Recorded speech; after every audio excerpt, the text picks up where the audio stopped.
Now, chapter 3 is very interesting. It's called Father Hunger. And I argue that father hunger is the root of all this. Years ago, more than a decade ago, I watched this documentary that I couldn't get out of my mind. It's called What Our Fathers Did, My Nazi Legacy. And it's about two people whose fathers were very high-ranking Nazi war criminals, basically. Very, very famous. One was one of those Nazis was Hans Frank, also known as the Butcher of Poland. He butchered people, not personally, obviously, but his orders, his politics. He was Hitler's puppet there. And the other one was working under him, Otto von Wachter. Otto von Wachter was also a very high-ranking Nazi. His signature is in many documents that had people, Jews from the ghetto, rounded up, like killed, and just atrocities, just horrible, horrific acts. In this fascinating documentary, the sons of the two people, of those two war criminals, meet. And the documentary is about them coming to terms with their father's legacy, as it says in the title. But when I watched that over a decade ago, I couldn't believe what I was seeing. One of those men hated his father with such passion. He was in his 70s. I think he's still around. Just completely, almost demonic hatred. Now, a man in his 70s who wrote a whole book, quite thick, I've actually got the book, about just cursing his father, basically. You did this, you did that, you're a horrible man. And his father was a horrible man in his action, in his actions in the world. He carried a picture of his father immediately after his death at Nuremberg, because he was hanged. He carries a picture of his father's dead body, and like every day with him. And when they asked him why, he said, because I want to assure myself that he's dead. Now, that's not natural. That's not politics. That's not hatred of Nazism. Definitely, it's far more than that. When the other guy came into the picture, you see a totally different attitude. First of all, you see a man who's healthier physically. And for our Western mind is very divided. It's like when you're physically sick, you go to the doctor. When you're mentally sick, you go to the psychiatrist. And it's like, no, you are one. You're whole. That's why I love the Hebrew view of like holistic, like the heart. The heart is not just feelings, it's your mind as well. But anyway, that's another rabbit hole. But the Western mind, which is kind of Greek, it's really divided.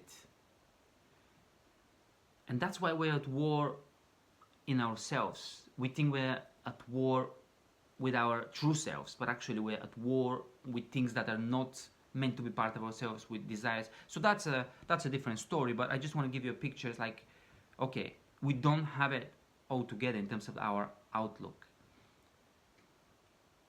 You see this man, first of all, he's slimmer, healthier, he looks well, he behaves a bit foolishly.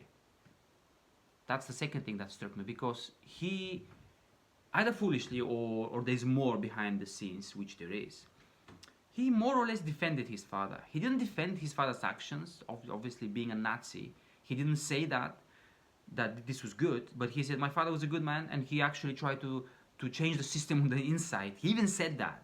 He said he was trying to help Hitler change his mind about the Jews. Really? It's horrific. I shouldn't laugh. But to the last minute, until the last minute of the documentary, his name, Horst von Wachter, the son of Otto von Wachter, Horst was just denying more or less that his father had been a real war criminal. He said no, he wasn't like them. And so I watched this thing and I'm thinking, okay, what even 10 years ago, more than 10 years ago, what are the, like, why?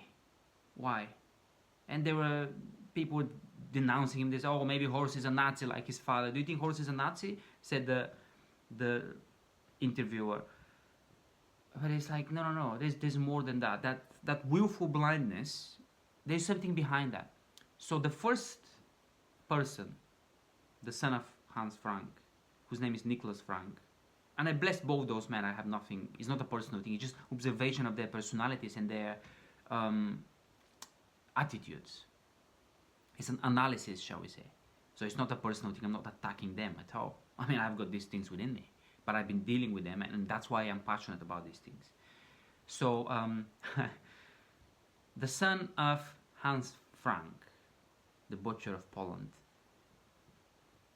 when he was growing up, he describes a moment how his father was shaving and he walked into the bathroom and his father took some of his shaving cream and he put it on his nose, put it on the boy's nose. And then he said, this was the only intimate, tender moment that we shared. Can you believe it? The only time that you can pinpoint. This is the only time of intimacy between me and my father. His father thought that his mother had a lover and that Nicholas is the child of another man, basically. So he ostracized him from the beginning. His siblings used to say to him, you're not one of us, you're not one of us. His father wanted nothing to do with Nicholas. And it shows. It shows. Dare I say, obviously not everything is, I'm not projecting everything in that holistic way, but he was physically, didn't look like a healthy man. He was a chain smoker, he was smoking all the time. Yes. How sad, how sad. It comes down to this. It's not about politics. It's about love and the lack thereof. So when you look at the world today divided, the right defending masculinity, traditional values, just going all militant about borders. These are all very masculine blueprint thing. Because they've had fathers, or they had those people who subscribe to these things. I see is they've had some sort of masculine input. Some of them like whatever, army, but coach, sports coach. But there was some masculinity that was given to them. They say, oh yeah, I'm a man. Do they take it out to extreme? Of course, some people like Ernest Hemingway, like I just described. But there was the masculine blueprint to a point was there. I feel like a man. There are other things that are lacking, but like a man, I feel, or I know what it's like, so I want to be that. And when you go to the left, it's like, no, this is wrong, no. And very often, even when you see the people, especially like in America, when you see people who are on the right, you see more like physically bigger people, former army, tattoos, whatever. And when you go to the left, you see more, I would say, tender, gentle, I would even say feminized people. But I make the point that we're all feminized to a point. And so what's the left about? It's about daddy didn't love me. I hate that because he made me hate myself. I can't have masculinity, so I don't want anything to do with it. In fact, anyone or anything that shows that, I want to eradicate that. I want to defend the weak and whatever. But that's out of that luck again. And the right is like, no, I'm going to defend my father no matter what.